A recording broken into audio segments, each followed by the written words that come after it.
গরমের সময় ঠান্ডা জিনিস খেতে কে না ভালোবাসে। তো ভাবলাম আজকে একটু কিছু ঠান্ডা বানানো যায়।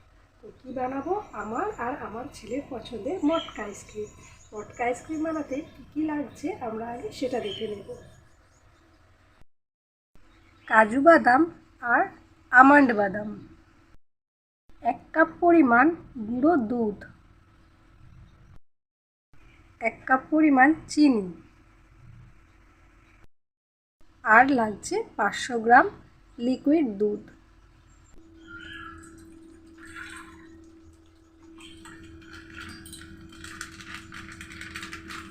প্রথমে দুধটাকে ভালো করে জাল দিয়ে নেব। ডিপ ফ্রিজে রাখার কারণে দুধটা বরফে পরিণত হয়েছে।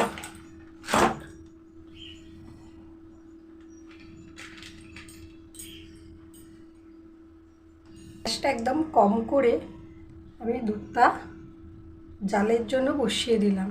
যতক্ষণ দুধটা জাল হচ্ছে ততক্ষণ আমি বাদামগুলোকে রেডি করে নিই। চলো, দুধটা যতক্ষণ জাল হচ্ছে আমি এটার সাহায্যে বাদামগুলোকে ঘষে দেব।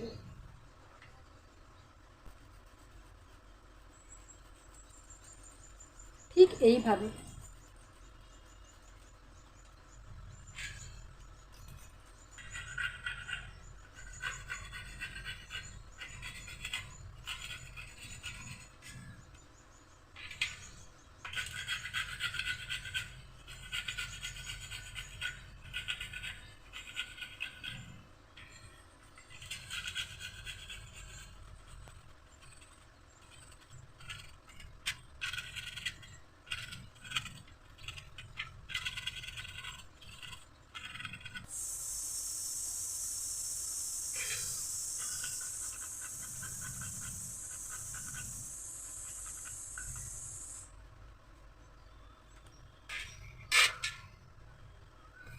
এখানে আমার সমস্ত বাদামগুলোকে ঘষে দেওয়া হয়ে গেছে, এরকম দেখতে হয়েছে।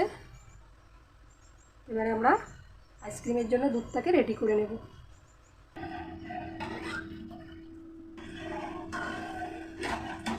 এখানে আমি 500 দুধ নিয়েছি। এই দুধটাকে আমি জাল করে করে প্রায় 350 গ্রাম কি 300 গ্রামে নিয়ে আসবো।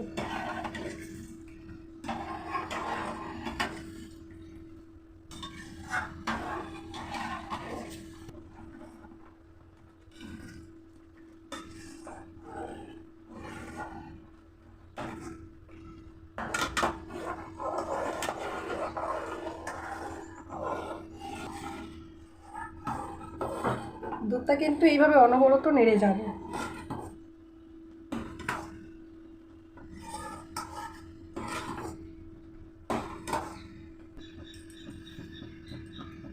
এবার এর মধ্যে গুঁড়ো দুধটা আমি মিশিয়ে দেবো। তো কীভাবে মেশাবো, এই গুঁড়ো দুধটার মধ্যে এখান থেকে একটু দুধ মিশিয়ে দেবো। একবারে ঢেলে দিলে কী হবে, দুধটা জমে জমে যাবে, ডেলা পাকিয়ে যাবে, দুধের মধ্যে গিয়ে ভালোভাবে গুলবে না।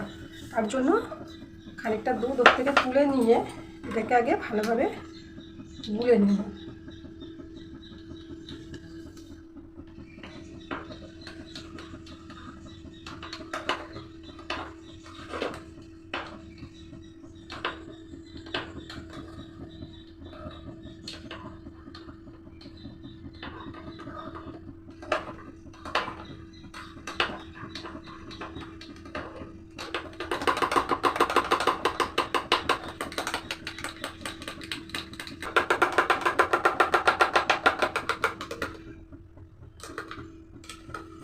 দুধটা আমার এখানে গুলে গেছে। এটা এবারে আমি এই দুধটার মধ্যে মিশিয়ে দেব।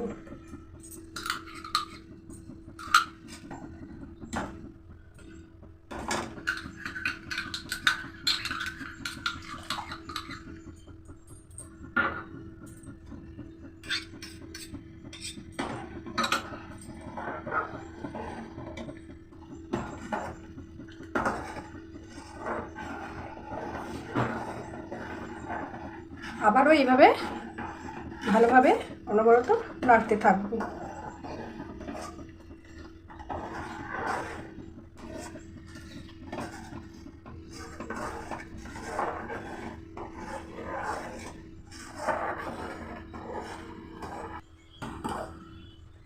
দুধটা দুধটা কিন্তু একদমই কমে এসছে এবং খুবই গাঢ় হয়ে গেছে। তার মানে এই দুধটা এখন আইসক্রিম বানানোর জন্য পুরোপুরি রেডি। এই গরম দুধটার মধ্যেই আমি চিনিটা মিশিয়ে দেবো।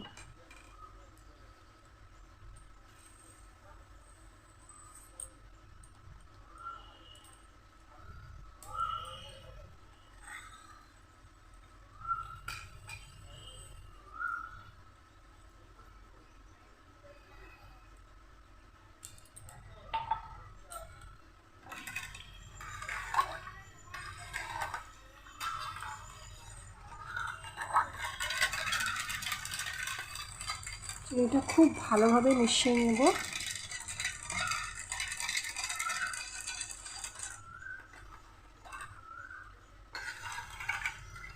যতক্ষণ না দুধের সাথে পুরো চিনিটা গুলে যাচ্ছে ততক্ষণ মেশাতে থাকবো।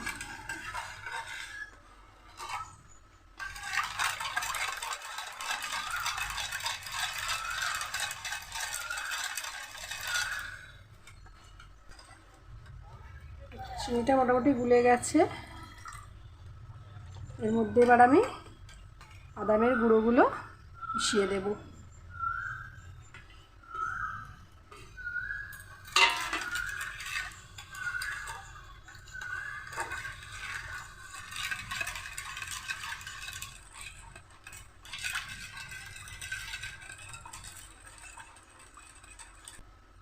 তো এখন এই দুধটা সম্পূর্ণ আইসক্রিম বানানোর জন্য রেডি। এখানে আমি একটা ট্রে নিয়ে নিয়েছি, এর মধ্যে কিছু কফি কাপ আমি সাজিয়ে নেব।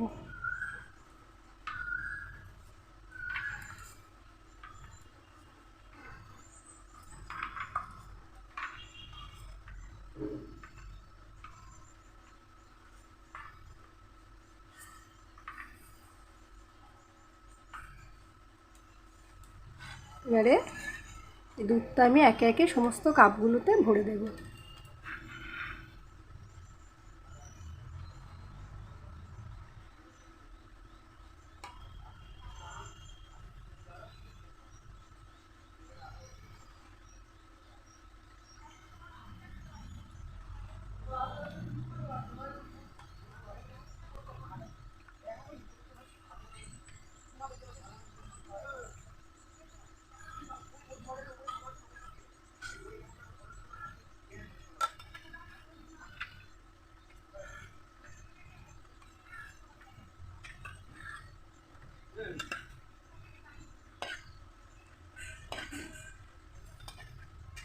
এখানে সমস্ত কাপগুলোই আমার ভরে নেওয়া হয়ে গেছে। এর উপরে আমি আরও একটা এরকম সেম ট্রে দিয়ে এটাকে ঢেকে আমি ডিপ ফ্রিজে 4 থেকে 5 ঘন্টার জন্য রেখে দেব। তো দেখা হচ্ছে 4 থেকে 5 ঘন্টা পর। তো বন্ধুরা, এখন আইসক্রিমটা ফ্রিজ থেকে বার করবো। আমি তো যেহেতু সন্ধে হয়ে গেছে, আমি আর বাইরে দেখাতে পারছি না তোমাদেরকে আইসক্রিমটা, আমি ঘরের মধ্যেই দেখাচ্ছি। তো আইসক্রিমটা নিয়ে এসো। ফ্রিজ থেকে আমি ছেলেকে আইসক্রিমটা বের করে নিয়ে আসতে হয়েছে, দেখি কেমন বসলো। এই যে কাঠি, যখন যখন যে যে খাবে তখন তখন তাকে কাঠি দিয়ে তুলে দেবো, কারণ ফ্রিজ থেকে বার করে রাখলে নষ্ট হয়ে যাবে। মটকা আইসক্রিম যেহেতু নরম, কাঠি ঢুকে যাবে, অসুবিধা নেই। এটাও ছেলে এনে দিল আইসক্রিমটা, কেমন বসেছে দেখান। দেখো একদম শক্ত হয়ে বসে গেছে, আর গ্লাস থেকে পড়ছে না। তুলেও দেখাই। এর জন্য তো আবার গ্লাস থেকে ছিঁড়তে হবে।